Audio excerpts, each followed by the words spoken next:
Folks, the time has come. We welcome Louisville and the Cardinals into the second floor here at the Westin in Uptown Charlotte. Head coach Scott Satterfield will be with us for the next 15 minutes. Then we'll welcome up our student athletes of Yasir, Caleb, and Malik, and we'll have 5 minutes each with them. Once again, please identify yourselves in the room. Stand when it is your time or stay seated with your tripod, and we'll get to your questions. So first question is going to come on our front row coach to your left right at the very end. Nick will bring it down to the gentleman at the far end here. Thank you. Dan Tortora, wakeupcalldt.com. Coach, we know that divisions are alive for this year, and then we move to the 3-5-5 model. Just what you can say about what that model does for the ACC and what your thoughts are about having those permanent competitors as well as being able to play everybody twice. Yeah, I think, we got a little taste of that in 2020 when we went to basically one league. I think it's a good thing. I'm excited about that opportunity to be able to play all the teams in a period of time where, you sign a student athlete, they're going to be able to see all the teams within the league. I think it's a good thing. I think obviously the tricky part is to figure out which 3 teams you play on a yearly basis. I think, whatever how that came out, I think everybody, is satisfied with that. I think it's, obviously pros and cons, but with that, but I think that's a good thing as well. So we're looking forward to it, excited. I like the fact that we're going to be able to have a champion out of the 2 best teams who are going to play there at the end of the season. I think that's a good thing as well, as opposed to having 2 different sides and maybe one side stronger than the other. I think so. I think that's going to be a positive out of it, and I think just to be able to play everybody is probably the biggest benefit. Coach, from the podium, looking at the cumulative per quarter scoring totals from last year, U of L was only outscored more times in the fourth quarter, winning the other 3. These numbers seem contradictory to a 6-7 season. Yeah, we were a very competitive football team within our league last year. Everybody we played, and a lot of these games came down to the very end. We were on the short side of that, maybe 3 or 4 times within the league, and that leaves a bad taste in your mouth. We had a lot of success throughout the year. I think, offensively put up some good numbers. Defensively, we were good at times, and the games that we did not play well in defensively is the ones that we let slip away right there at the end. So, I think a big emphasis this offseason defensively, adding some players on that side of the ball, as well as getting some of these guys back that we had injured last year. Monty Montgomery was a big loss for us in our inside linebacker. We lost in the 3rd game of the season with an ACL. We lost Trey Clark there toward the middle of the season. So getting those guys back will help on that side of the ball as well. But, we were so close, and now the whole focus the off season has been, how we're going to finish, and finishing the drill, finishing, your weight session that you have. Because obviously in football, the fourth quarter is the most important quarter, and that's the one that you have to finish. The change of personnel brings up a good question. You hired Stanford Samuels as your recruiting coordinator. What is it about his experience and his personality makes him a fit for the program right now? Yeah, I think, just with his background, particularly in the state of Florida, we recruit the state of Florida hard. He's got a lot of ties in that part of the country. He's been around the league. He understands it, what a good player looks like and what a good person looks like, and obviously we want both. And we needed to continue to add to our recruiting department. He's going to bring a wealth of knowledge in that regard as far as being a position coach. He understands, what you're looking for as a player, and particularly in the defensive backfield. But I think more than anything, he's a good person. We try to fill our building with good people. They're going to be interacting with our student athletes on a daily basis, so we want those kind of people to be around those players. We're going to go back to Dan in the first row here to your left. Nick will bring the microphone all the way down. Same gentleman as prior.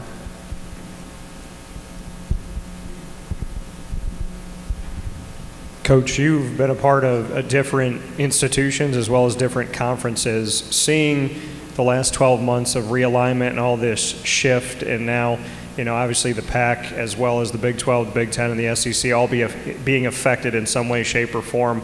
How do you view the current climate of collegiate athletics? Well, I think if you go back and look at throughout the whole, history of conferences and schools, there's been a lot of realignment. It seems to happen a lot. I was a part of it when I was at Appalachian State. We moved, divisions and then moved conferences, and and I think that's been a part of it here at Louisville. We've been in several different conferences over the years, and I think each institution is always looking to better themselves and be in a good spot. And I think the ACC is a great conference. It's a great league. I grew up in the Raleigh-Durham area, right in the heart of ACC country, and as a little kid, going to football games, basketball games in the ACC, and know what kind of impact it made on me. And being able to watch the TV games growing up, so it's a great conference, and so we want to make this conference one of the best conferences in the country. And I think we got great leadership at the top, and they're going to do the things and make decisions that will continue to benefit this conference. But as a coach and as a player, you don't really look at those things. We're focused on what we have to do on a daily basis of getting better as a football team. And being, a team that go out can win championships. And so that's kind of what our focus is. And I know that's been kind of the hot topic out there is all the realignment. That's just because it's in the news now. But, our focus is on being the best we can be here at Louisville. Coach, to your right, the very back row, gentleman standing. Luke Winslow, Clemson Sports Talk. Coach, it's been a good bit of news lately about the success you've had in recruiting. So what has changed about your strategy or approach to recruiting, especially in the South? Well, we've kind of, over the last 2 years, we've kind of built out our recruiting department. We didn't have that when I first got to Louisville. We've kind of just been building that out. And so, some of the things that's happened here recently in recruiting has been really a 2-year process, and it's just now coming to fruition, and so I think a lot of things have changed over the last 2 years when you think about, transfer portal and NIL opportunities and all the different things that have happened in that regard. And it's really changed the landscape of college football. And, we've kind of been, our people have done a great job of being kind of, early with some ideas as far as that goes. And I think that's really benefited us. We've also broadened our scope in recruiting, and not just recruiting, maybe in the Southeast. We're, nationwide, and we're going to the West Coast, we're going to Texas, obviously going to Florida, and then right there in the Midwest. So, we've kind of just opened all the doors throughout the whole country to say, we're an easy school to get to. Our airport's 3 minutes away from our stadium. It's an easy flight to come in, and Louisville, the city of Louisville has a lot to offer. Great restaurants, the Bourbon Trail, Churchill Downs is right across the street. There's just a lot of great activities that are going on in our city, and we're bringing in the families and recruits, and they all have a great time there, and they see our football program as a program on the rise also. A program that can be one of the best in the country, and I think that's what we're selling, and it's resonating with a lot of prospects. Coach, again from the podium, a great deal has been made recently about the upgrades to the fan experience at Cardinal Stadium for the season. How does the environment around for where you play, how does that fit into the culture for the program that you have been building? Yeah, obviously you want to have a great environment to play a football game, and when our stadium's full, it's an unbelievable environment. I go back to my very first game as a head coach at Louisville. We played Notre Dame. It was an unbelievable environment, and packed house, and that's what college is all about when you're playing college football, to come in and play in an environment like that. And like I mentioned earlier, there's so many other things that are involved with the college game day experience in Louisville. That from the tailgating to the other things downtown in Louisville, as well as great food, great restaurants, and the city of Louisville loves to have a good time. And I think you put that all together, and it's a great place for a sporting event. And it's a great place for college football. To your right, fifth row. Ken Seguir of the Atlanta Journal-Constitution. Someone asked you before about the new scheduling model, and I wanted to ask you particularly about your primary partners and just kind of how you feel about how that shook out for you. Talking about the 3 teams that we're playing? Right. Yeah. I think as we were having discussions and meetings within the ACC about how they're looking at that, I think it kind of makes sense. You got a team, kind of just straight east of us. You got a team down in Atlanta and a team down in Miami, which for us, I think it works out great. We're going to recruit the state of Georgia around the Atlanta area, and we're also going to recruit South Florida. We've had some of our our greatest players to play at Louisville have come from the South Florida region. So now, partnering in with the Miami to be able to go down there every other year is going to be good for us, for our coaches to be able to get out. We're going to be visible down there, our brand, and so I think it works out really, really good for us of what our footprint that we want to have in the recruiting aspect. Coach, stay dialed in right there. Next question to your right. Hey, Scott. Greg Medea from the Charlottesville Daily Progress. I was just wondering, the hiring of Lance Taylor as your offensive coordinator, how has that impacted your offseason, and what changes on offense, if any, are coming? Yeah, no, Lance Taylor, we hired from Notre Dame, was there for 3 years, and he's been a great addition to our staff.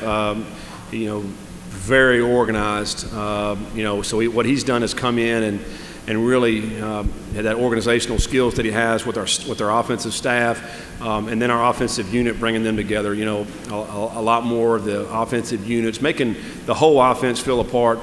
And I think he's tremendous with that. It gives the offense a voice, I think, more than anything. Lance is a great young coach, an up and coming coach. Will be a head coach. He does a tremendous job with our team. And he's fun to be around on top of all that. He brings a wealth of experience, having coached at Stanford, coached with the Panthers, of course at Notre Dame. So a lot of great experience that he brought to the table, and it will be heavily involved in our offense. He's brought some new ideas, some new things that we can do, and he's coaching our wide receivers. And I love our group in that room. And so, we're fired up to have Lance be a part of our football family. Coach, your last question for the podium. I know you're a one game at a time head coach, but 2 league games to open up the season. That's a heck of an opportunity. Yeah, we know we've got a challenging schedule ahead of us. Open it up at Syracuse in the Dome, which we haven't been for the last 3 years. We've played at Cardinal Stadium, and so it'll be the first time that I've been up there to the Dome. So we know what kind of environment that's going to be, and a good football team that's going to be. So that's going to be huge. You got to start off mid-season form, and then going to Central Florida, and then of course Florida State in the third week. So, challenging schedule to start out with, and then what we're ending with is pretty challenging too. So, with NC State, Wake, and Clemson. So, we know it's a great challenge, but man, we're excited about it, fired up for this season. Glad to get this thing started. We feel like we got a really good football team. We'll be able to compete for an ACC championship. Well, Coach, thank you. You can switch places with Yasir. Yasir, you are up next. About 5 minutes with our student athletes, and again, you may have identified yourselves with the head coach, but let's reintroduce with our kids who are at the podium. And we'll go Yasir, second row, directly to your right. Yes, sir. I'm Jeremiah Quimby with the Legacy Maker Sports Network. With Jermaine going to the next level, you are the premier guy to get in the backfield and cause havoc. What have you worked on so far, this year to build upon what was a great season last year? What I worked on, man, in the off season was just my last step, getting my toe around that tackle, just finishing, not just running past the quarterback. So just my technique. Yasir, as we get ready for your next question, to your left, if you'll step a little bit closer to the microphone, please. Thank you. Dan Tortora, Wake Up Call, DT.com. Yasir, just what you could say about overall for the defense this season, where you've seen the most improvements, and what we can anticipate from the Cardinals coming up. Overall, the secondary has gone way better. They get together in the film room on the weekends. And actually, just as a whole, from the D-line to the linebackers to the secondary, we just been coming together, working, watching film, just trying to get better on the little things. Yasir, right up the aisle to your right. Hey, Yasir. Miles Williams of the three-point conversion. Coming from Miami, Opelika High School. Growing up, was there any Miami-bred, NFL player you grew up watching and modeling your game after as a defender? I went to Carroll City. Carroll City. And Opelika. Yeah, in Opelika. But a guy that I look up to, he went to Louisville himself, is Elvis Dumerville. he's my height, my weight. You know, I feel like we had the same type of game coming off that edge, so I really look up to him. Yasir, from the podium, you mentioned earlier this spring that the coaches were working with you to increase your vocal leadership. How's that been going? What are the tricks to be more vocal? Just sort of riff on that for a minute. I don't talk a lot, but when I have to, I have to. But, you know, just working as a vocal leader would definitely help, you know, just calling plays as a defense and, you know, making the right checks and all that, so. Your teammates are smiling behind you. When you say you are vocal when you have to, what is the have to? What does that scenario look like?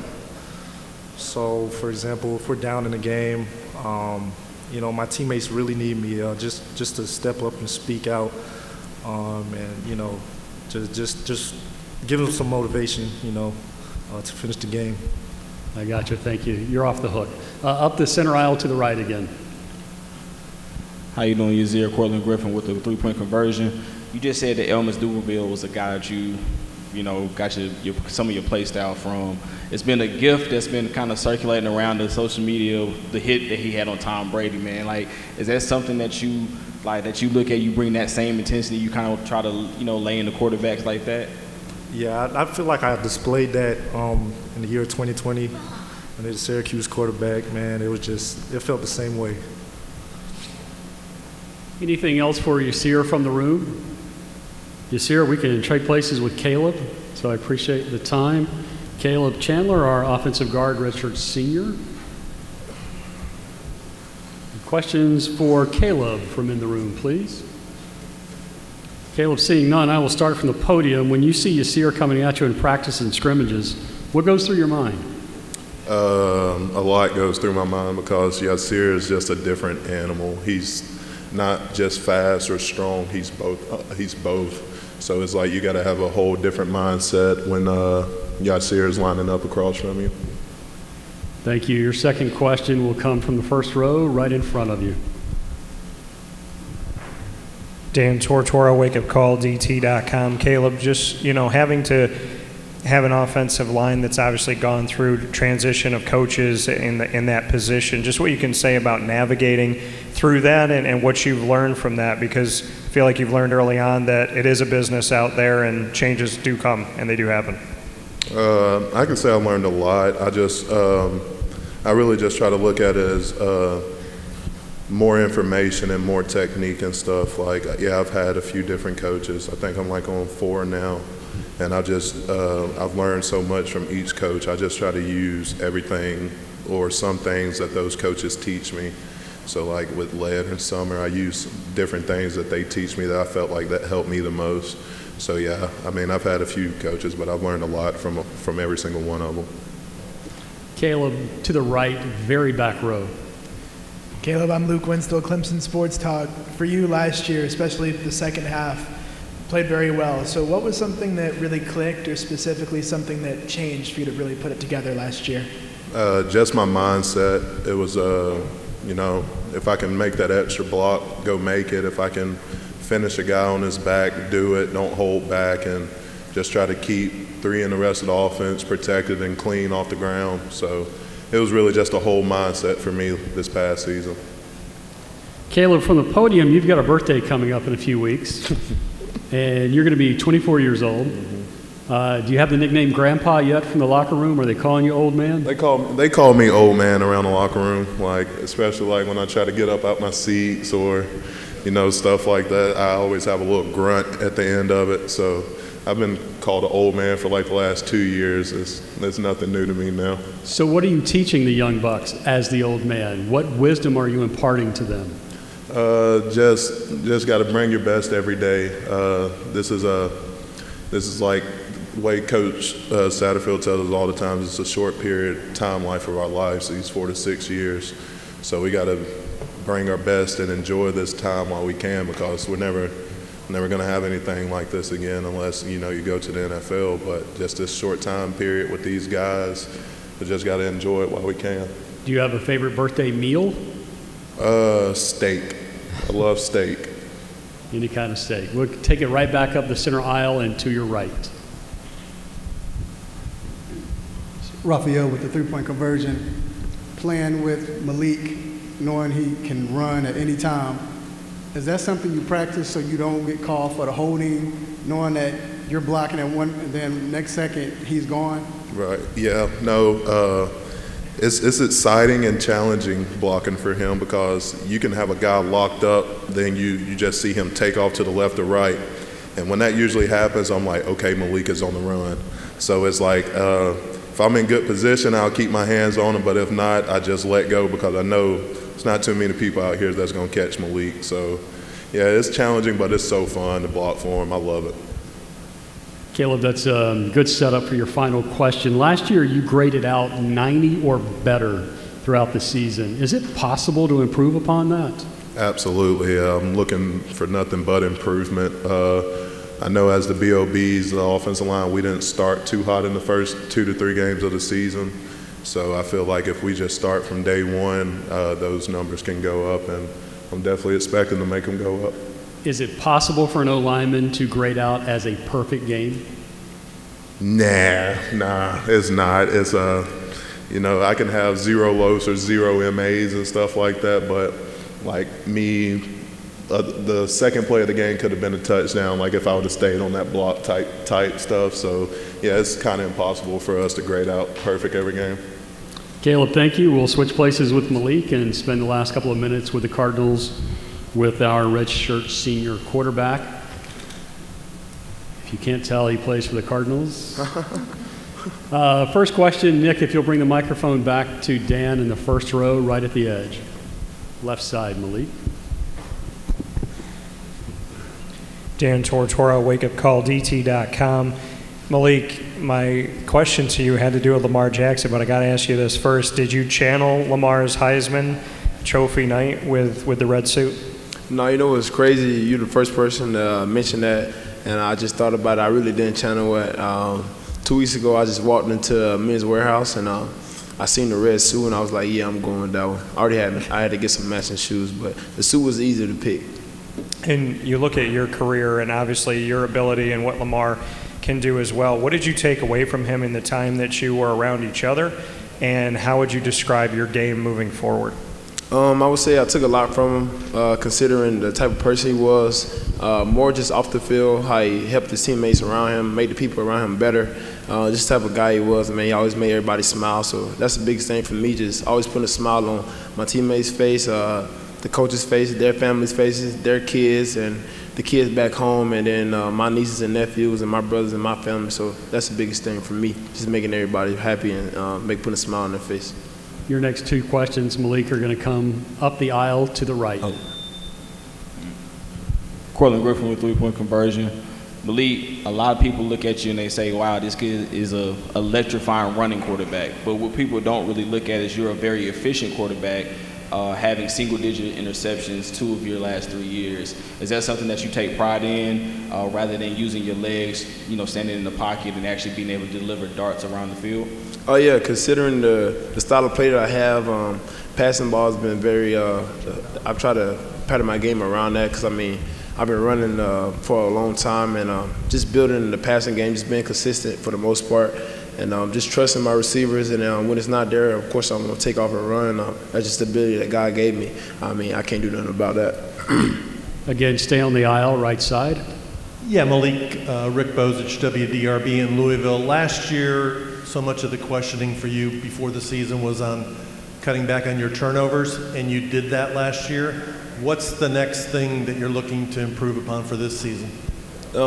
This season, I for sure want 10 wins for sure, and just being consistent. And that's been the biggest thing. The coaches, Coach Sad's been preaching it to me, and all the other coaches. And the consistency has been the biggest thing for me this offseason. Let's follow back up with the gentleman that we just had a moment ago. Hey, what's up, Malik? Miles Williams of the three-point conversion. One thing, of course, besides the red suit that stood out to me was the shoes, the Pradas. Yeah. How would you, in maybe one word, describe your fashion? I take pride in fashion, not just being a quarterback, just the type of person I am. I'm big on that type of stuff. And so I like to feel good, play good, and look good. I feel like I look good. I'm sure a lot of y'all do too. But yeah, the shoes definitely makes the fit. and it was a no-brainer. I had to get these. Right side, Malik, all the way to the very back row. Malik, I'm Luke Winslow from Clemson Sports Talk. For you, who are some people that have really influenced you and people that you keep in that inner circle when you head into a season like this? Definitely my mother. She's a very hard-working woman. She's been teaching second grade for 15-plus years. And also my little brother, he actually played football. He actually played in my high school, and he broke his wrist, and he couldn't play anymore. So I try to live his dreams through me. So he's kind of like my role model. And just to see him happy, keep a smile on his face, him and my little sister. And that's just the biggest thing for me. Malik, from the podium, a bit of a follow-up question to an earlier question. In a pressure situation, would you rather run or throw? Pass. You want to inhale and think about that for a moment? No. Why did you say it so quickly? Why pass? I mean, the team's going to look for me to run. They look for me to pass too, but I just feel more comfortable passing it. Got it. Other questions from the room for Malik? Malik, we're going to go to the very back, left side, right up against the aisle. I'm Katrina Sacco with Sports and Media Culture. He kind of took the question right out of my mouth, but I was going to ask you, what do you are known for being a running quarterback, but what are you looking to most, be remembered by at Louisville when you leave? Just to be. I don't know how many quarterbacks won the ACC championship. 0 quarterbacks. So I want to be the first to win the ACC championship. Malik, a bit of an odd question from the podium. In a tweet a couple of weeks ago, we saw a photo of you playing cornhole last month. Yeah. Does cornhole help your game out at all in any way, shape, or form? Not at all, but there is one person that I do want to beat in cornhole. He's to the left of me. He's at the bottom of the podium. And before I leave, I got to beat him in cornhole. Okay. Good luck with that. Anything else for Malik before we excuse the Cardinals? Gentlemen, thanks a ton. Good luck this season, and we'll see you soon. Appreciate it. Thank you. NC State is due up next. Report time at 1 o'clock. We'll spend 15 minutes with Coach Doran, then 5 minutes with each of our student athletes, Devin, Isaiah, and Drake.